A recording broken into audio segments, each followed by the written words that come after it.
ઉત્તરાયણના દિવસે દાન, જેમ હમણાં કીધું ને કે તમે રામનું નામનું જપ કરતા હોય તો તમે તમારા ઘેર હોય કે બહાર તમે નામ જપ કરો, 1000 વખત રામ રામ રામ રામ જપ કર્યું, અને એ જપ બારે જા ધામ આવી કે કોઈ પણ ધામે આવી તો અહીં એક વખત બોલેલું રામ 1000 વખત ગણાય, બરોબર ને?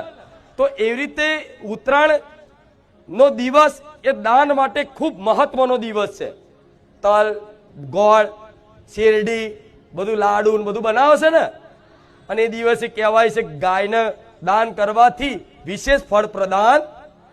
તો એ દિવસે તમે બનાવજો ઘેર, તમારે જે બનાવવું હોય બધું, પણ પહેલું દાન ગાય માટે કરજો. કરશો ને?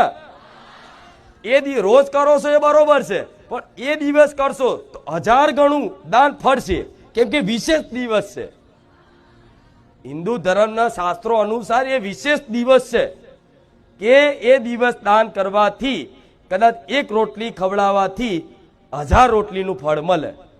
રોજ તમે 1 રોટલી ખવડાવો છો તો એ પ્રમાણનું 1 રોટલી પ્રમાણનું જે ફળ મળવાનું એ જ મળે, પણ ઉત્તરાયણના દિવસે 1 રોટલી ખવડાવવાથી 1000 રોટલીનું ફળ મળે, બરોબર?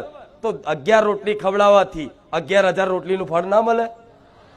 કોઈ ઘાસ ચારો નાખવાથી તમને એનું 4 ગણું 1000 ગણું ફળ ના મળે? પણ આ મારી વાતનો જે વિશ્વાસ કરીને આ વાતનું પાલન કરી અને થોડું તે દાન કર્યું એ દિવસ વિશ્વાસ રાખજો, ગમે ત્યાં ગમે તે રૂપે તમારે ધાબા પર પતંગ ચગાવતા હોય અને ગમે તે રૂપમાં આવીને તમને મળવા ના આવું તો હું રામ મારી મેલડી નહીં.